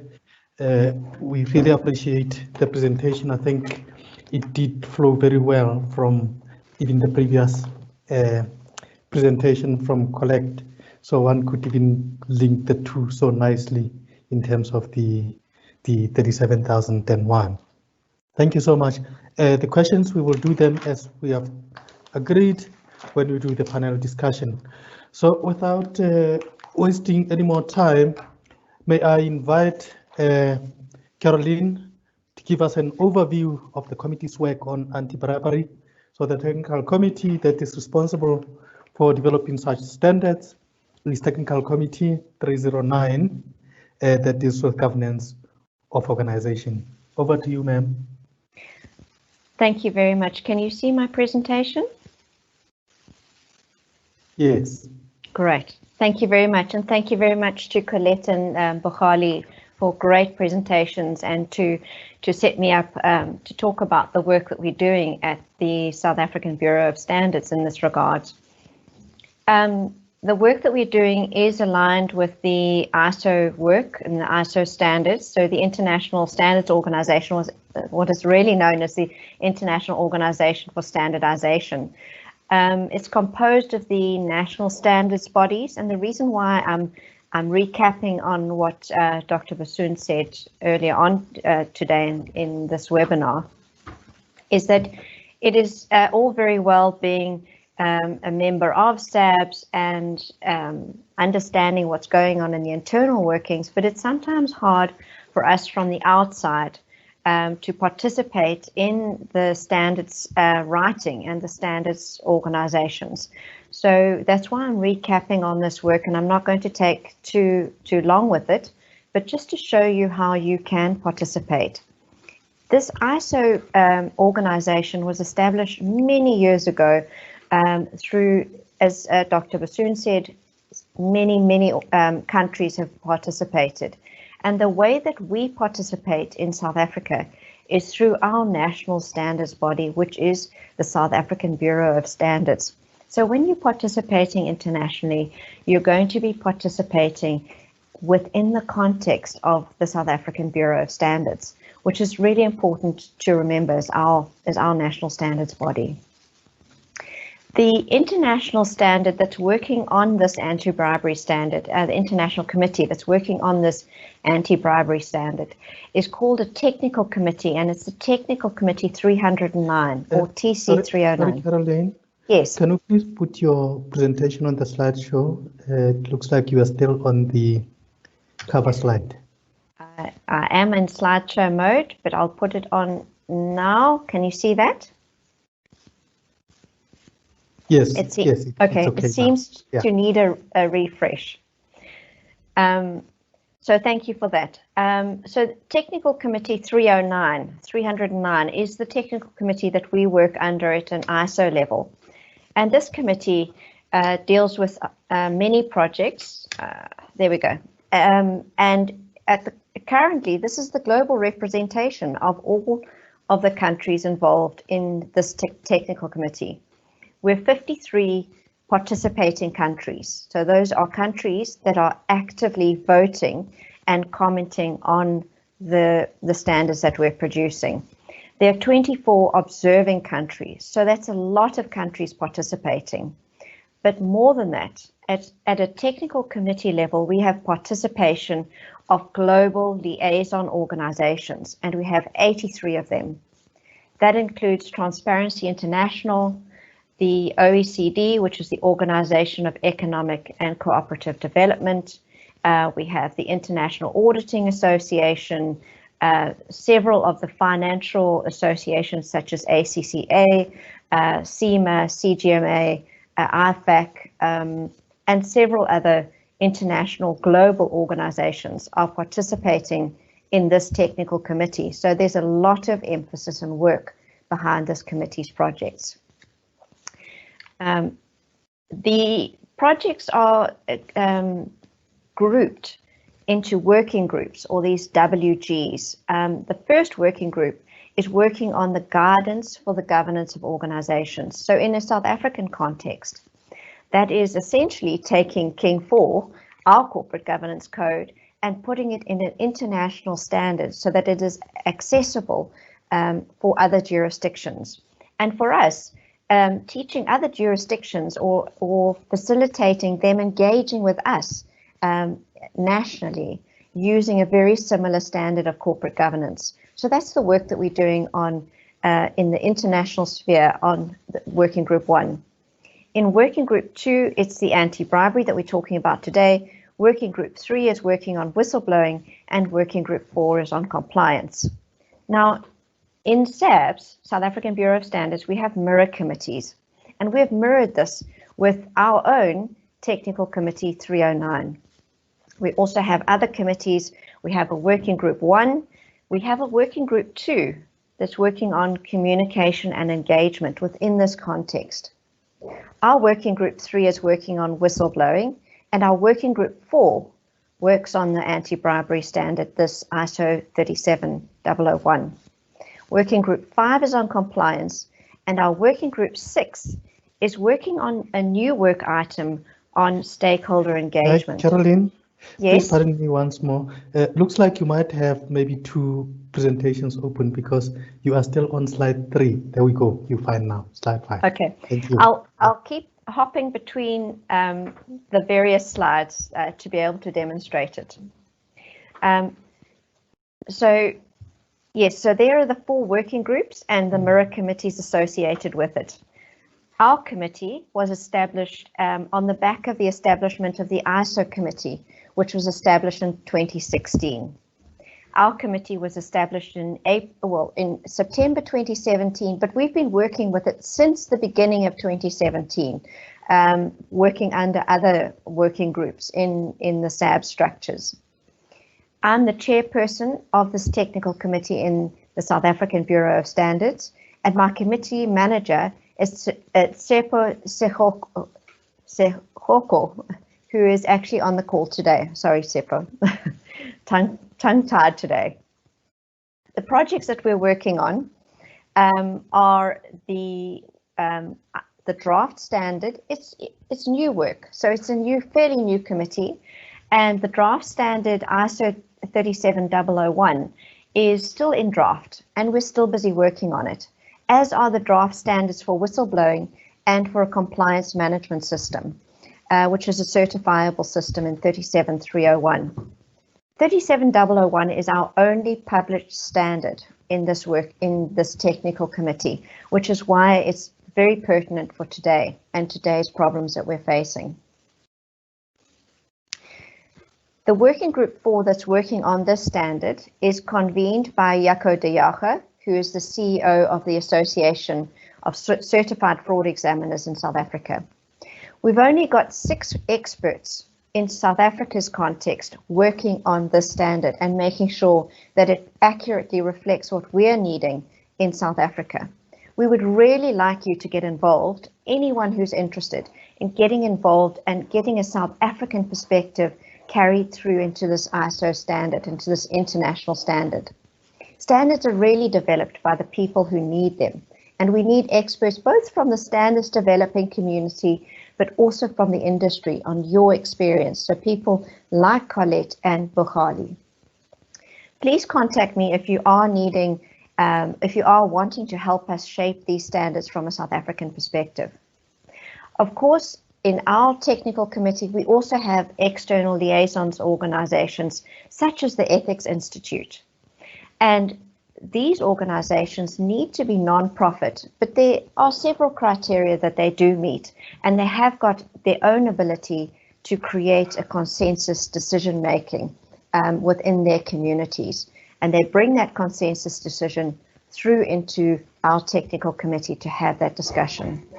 So that's how we participate in the crafting of these standards and making sure that they accurately satisfy what we're needing from a South African perspective. If you want to get involved as a liaison organization, please contact the TC309 secretary or the committee manager, Tsepo. So what is the standard? You've heard a little bit about it. You can find out more by going online to see this free brochure. There's a free brochure in 37,001. It is, there's the URL, but if you Google it, you'll be able to find it. And that is something for you to be able to see what's available. The actual standard, as we heard from Bukhali, is based, the South African National Standard, or SANS 37001, is based on the ISO standard, which is the only published standard in our working group. The purpose of this is obviously, from what we've heard from Colette and Bukhali, to prevent, to detect and to address bribery in an organization. The scope of the work is bribery in public, private and not-for-profit sectors. As Dr. Bassoon said, it's for all organizations, all types of organizations. It's the bribery of the organization, and it addresses bribery by the organization. It addresses the bribery of the organization's personnel and their business associates, as well as the bribery by the organization's personnel and business associates. It includes direct and indirect bribery. You can buy the standard at the South African Bureau of Standards web store by clicking on this ISO logo here. It is very affordable. We have special rates for South Africans to buy an ISO standards through the South African Bureau of Standards. It is a very useful standard. It is a management system standard, so it's comprehensive, it's complete in terms of all aspects of a management system. So it's the people required, the processes, all aspects of managing anti-bribery in your organization. It really is worthwhile, and I strongly recommend that you have a look at the standard. And if you are so inclined, please participate with us in the building of the standard. Thank you very much for listening to me and to understand what we're all about. My name is Carolyn Chalmers, and you can connect with me on LinkedIn and join our discussion forums on LinkedIn. So thank you very much for listening to me. Thank you so much, Caroline. I think that's very important because the two presentations tie together, Dr. Bassoon's presentation on the role of the SABS and your presentation on how to get involved. So if I may kindly ask our speakers maybe to put your cameras on so that the people can then start to engage you. I just have one or two just to get the ball rolling. For you, Dr. Bassoon, you've spoken about the voluntary nature of the application of standards.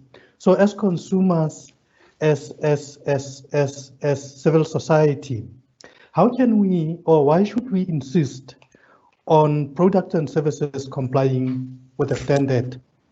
And for Colette, Colette, we always hear that there are countries that actually regards bribery as some sort of a facilitation fee. Are you aware of these countries? And if so, if that's the case, what is that doing to them in terms of fighting corruption and bribery? So I'm going to maybe just stop there for a while, then we can go to the panel and get the questions, more questions for the panelists. Thank you.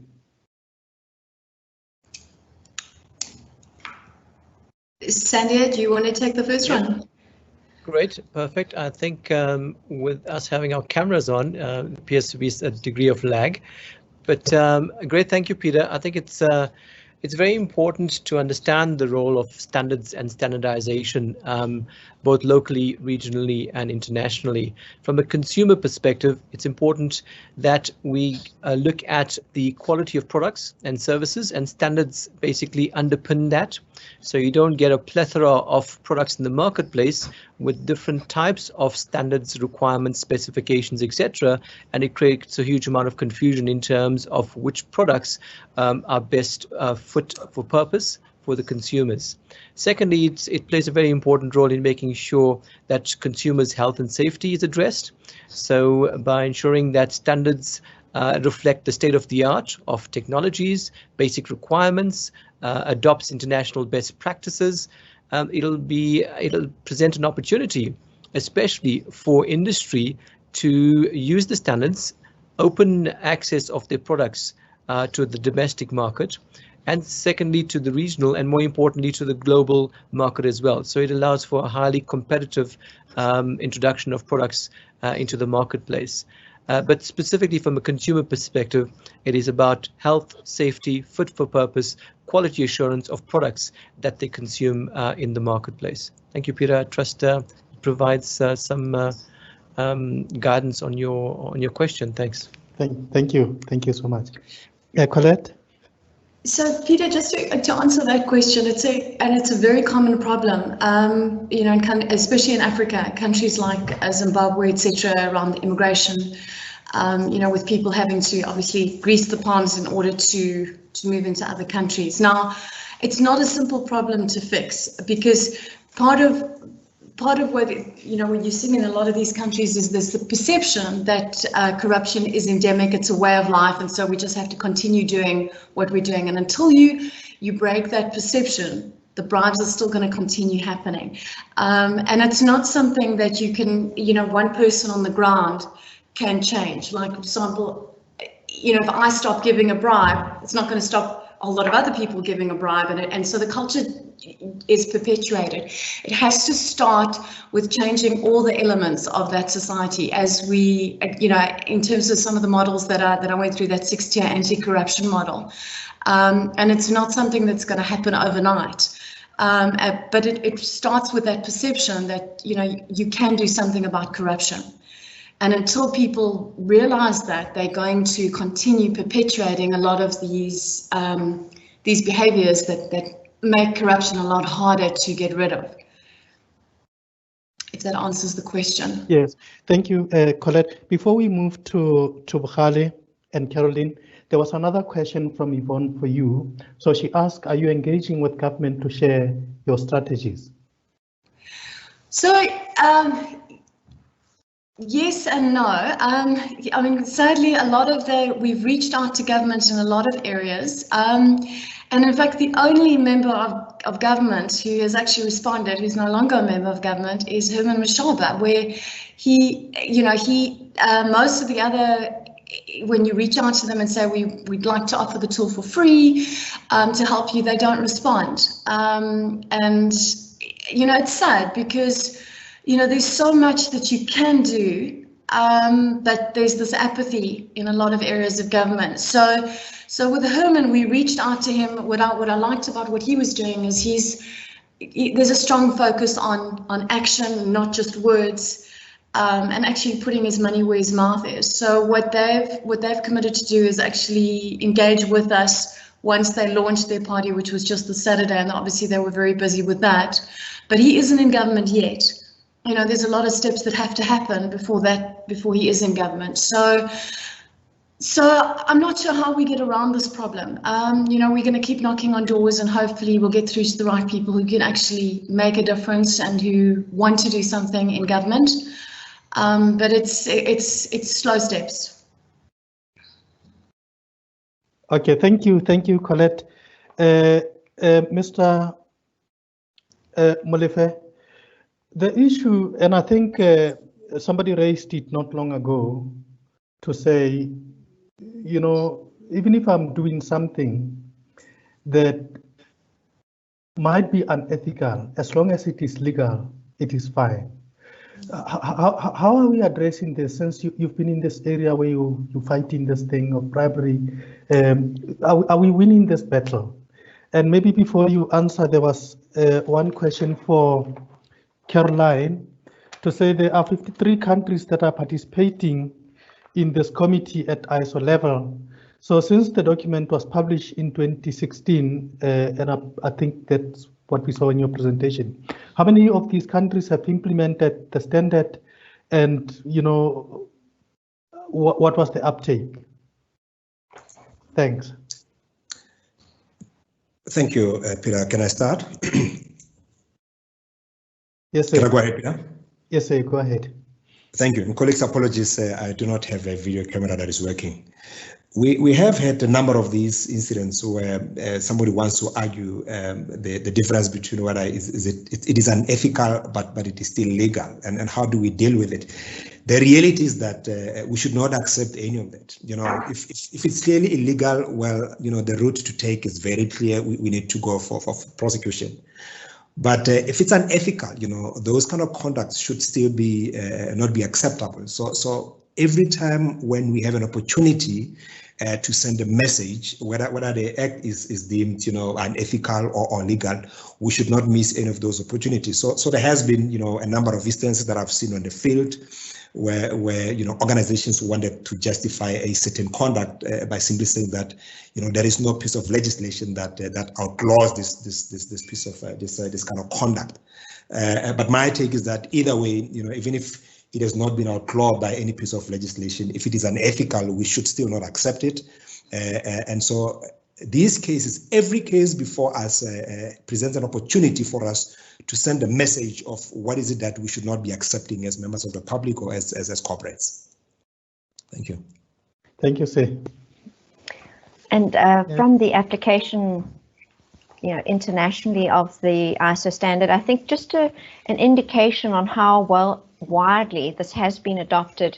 When we had our plenary meeting in Shenzhen in 2017, the Chinese had a week-long conference prior to our plenary meeting to discuss primarily this standard and the application of this standard and of the management system standard with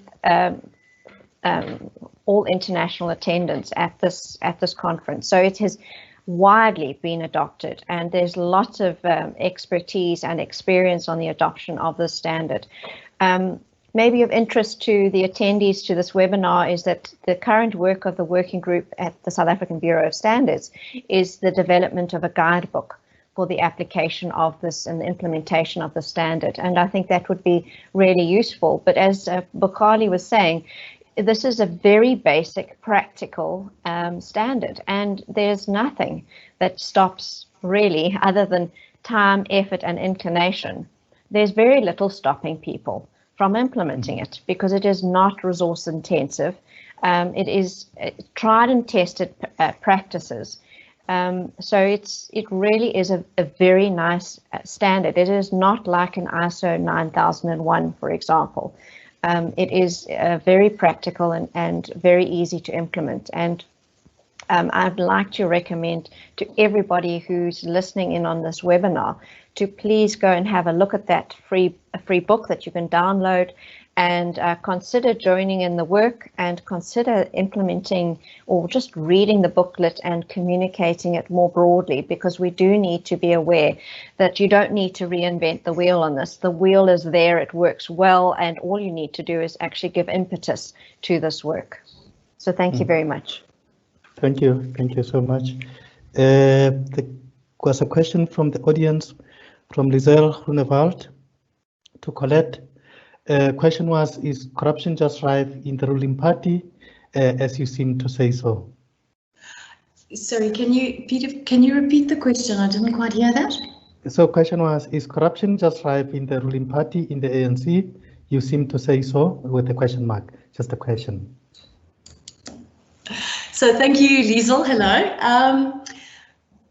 Yes, there's been a lot of focus on the ANC in my presentation, but it's rife everywhere. As we tried to illustrate, it's, you know, in a lot of private in corporate, it's rife as well. In fact, we see that in a lot of the reporting, and obviously I can't mention specific examples, but you know, in our clients that are using our fraud cracker and ethics defender tools, you know, you do tend to see people coming forward, speaking about it, obviously anonymously with the tool where they give themselves a nickname and they can speak up about any form of wrongdoing. So there are a lot of examples in private and in other parties as well. But I think obviously because they're the leading party and corruption is so rife, they're getting a lot of the ANC is getting a lot of attention, but it doesn't mean that they're the owners of corruption. I think it's part and parcel of a lot of the way business is done, because, you know, once it starts, people tend to think, well, you have to continue that. You know, if someone else is doing it, they're getting away with it. Well, then I'm going to do it too, because I don't see any consequences, and so it perpetuates. But it is a problem that's everywhere. And in fact, right at the beginning, when we talked about the cost of corruption, I mean, we see it a lot in first and third world countries. So it's not even a third world issue. It's in first world countries as well. It's just often the scale and the complexity of it might differ. So you might find in first world countries, you know, you'll have someone at the top who's leading the bribery, but they don't get their hands dirty. There was a recent case now with Donald Trump's one of his advisors who was actually caught by the FBI on his boat, $25 million in corruption case. And it took a long time to find him and to actually connect the dots and to get to the point where they had enough evidence to prosecute him, but they did. And so there are cases like that. It's you know, and I think they have more sophisticated laws around that. One of the ones was, as we mentioned, the RICO law, which enables you to go after the head honcho in an organization, even if they don't get their hands dirty.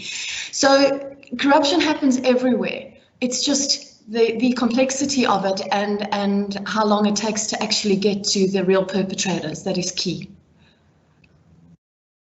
Thank you, Colette, for that. And then others were just comments. And then I guess the just one question again from Lizelle was, is it realistic to expect of tipsters to provide evidence? Would that not put people in danger when they try to obtain evidence or result in evidence being tainted? Maybe if you could just respond to that, then we could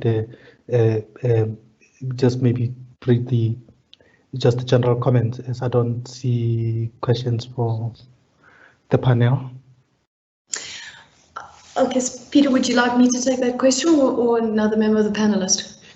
It was addressed to you. Okay, perfect. Okay, so in terms of the evidence, you know, there's a number of steps we can take to ensure that there isn't a trail when the whistleblower uploads evidence. So one of the things we can do is we remove the metadata. So there isn't, you know, in attachments that are uploaded, you can't actually tell who the person was that uploaded the information.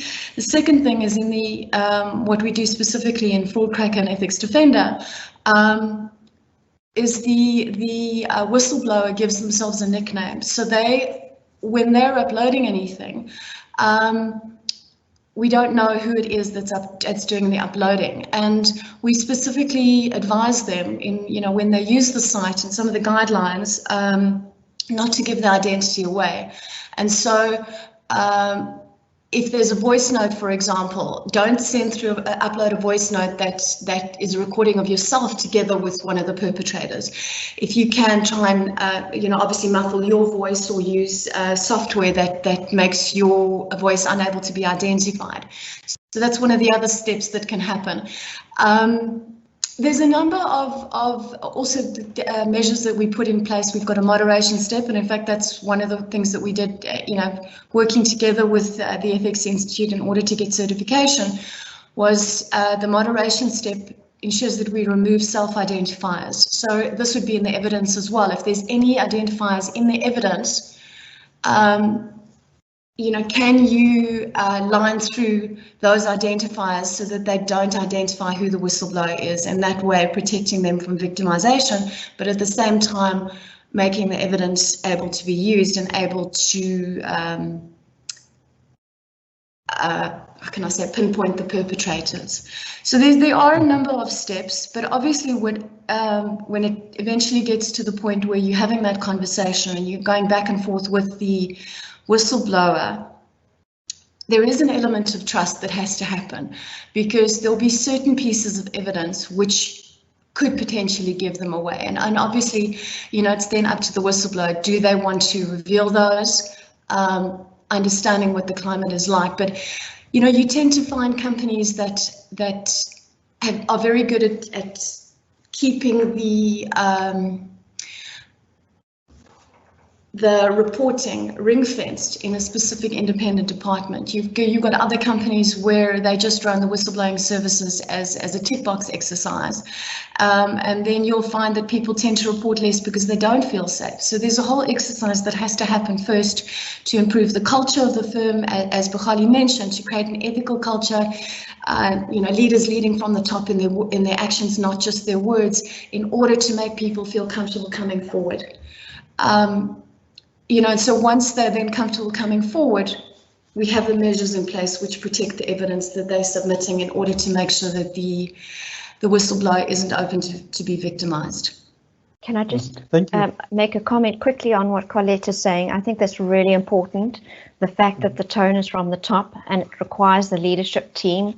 And I think that's why the standard is specifically being developed in the Governance of Organizations Technical Committee, is that it does take a tone from the top to set the culture for the organization. And it's not only the culture of addressing corruption, but it's also the culture of receiving comments and tips and whistleblowing. So there is a definite need for an ethical culture through the organization, which is started from the top and the tone from the top, which is why we have it under the Governance of Organizations Technical Committee as a working group. Thank you so much, Caroline, for adding into that. Just as we are now wrapping up, just one question to Dr. Bisoon. We understand the SABS is celebrating 75th birthday this year.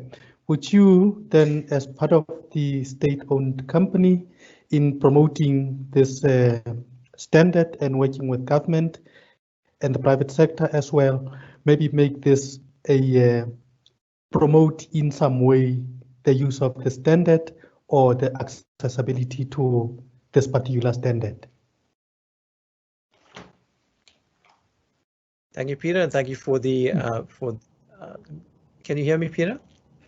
Yes, sir. Okay, great. I think there's a lag on my side, but thank you for the question. I think it's a very important question in terms of the accessibility of the standard. And at the onset, I'd just like to point out that the copyrights of these standards, especially when you adopt them from ISO and IEC, the copyrights reside with ISO and IEC. So unfortunately, they cannot be given for free. We have exploitation rights as the SABS, and exploitation rights means that we can change, adapt the standard from a national perspective if there are national peculiarities that we need to address. And these could be issues around geographical, climatic or technological challenges, etc. But we need to justify changes and modifications to an international standard. So basically, it's copyrights reside with ISO. However, the beauty of adopting an ISO standard is that as much as we align to the pricing strategy and the policy of ISO, the standard is not in Swiss francs. So if you, as an example, and I'll give you an example, I don't have the price of this particular standard, ISO 9001, specifically the ISO document itself. If you have to buy it from ISO or an ISO web store, you'll probably pay about 5,000 Rand for that document. When we bring it to South Africa, it goes through our technical committees, adopt the standard, and using a same principle of pricing, the South African national standard, that is the South African version of the ISO standard, identical adoption becomes in the tune of probably 500 Rand versus the 5,000 Rand.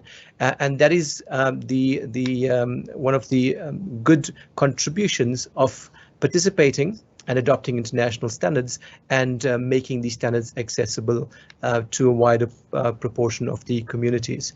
Unfortunately, we are unable to make them free of charge based on the copyrights that reside with ISO. Thank you, Peter. Thank you so much. Thank you, sir.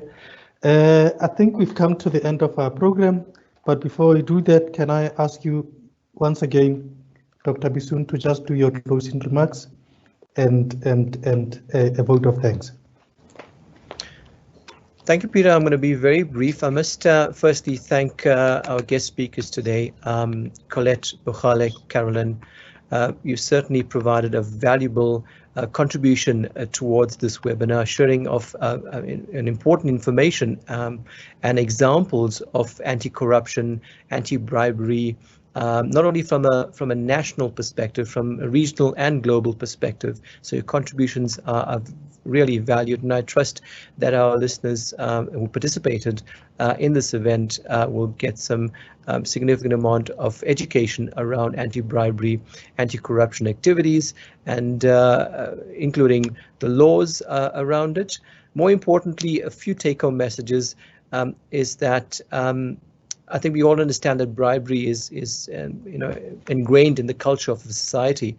It can't be a tick box approach and put as a fronting of any organization. It has to be entrenched in the culture of every organization. And I'm going to reiterate the comments by Carolyn as well, is that it impacts all organizations, both public, private, including the non-governmental sectors, irrespective of how big the organization is, whether it could be a one-person organization to literally thousands of persons in the organization. The standard provides a very realistic, practical, implementable framework of how you address anti-bribery in your workplace.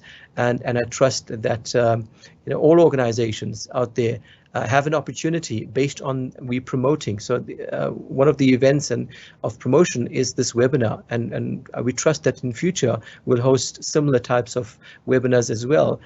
Both specifically we can get into the private sector and specifically in the public sector as well to talk to specific groupings on unpacking the standard, and we look forward to that. Lastly, the standard is certifiable. So it's aligned to all the other management system standards as well in terms of the framework, like the ISO 9000, 14000. So if you have implemented the standard and you feel that there's an opportunity for a third-party certification body to certify you as part of the certification scheme of that standard, that there is an opportunity to do so as well, because then you can widely publicize that you have a certificate, you're complying to the requirements of the standard, and an independent, impartial body or a certification body, one of which is the SABS certification body, demonstrates that you comply to the standard. Peter, once again, thank you to all the speakers. It's highly appreciated, and you certainly contributed to the success of the webinar. Thank you all. Thank you, sir. I think we thank the audience as well, and have yourselves a great day. I think this was a very, very informative session. Thank you all. Have a good day. Bye-bye. Thank you, everyone. Goodbye. Thank you. Thank you. Bye.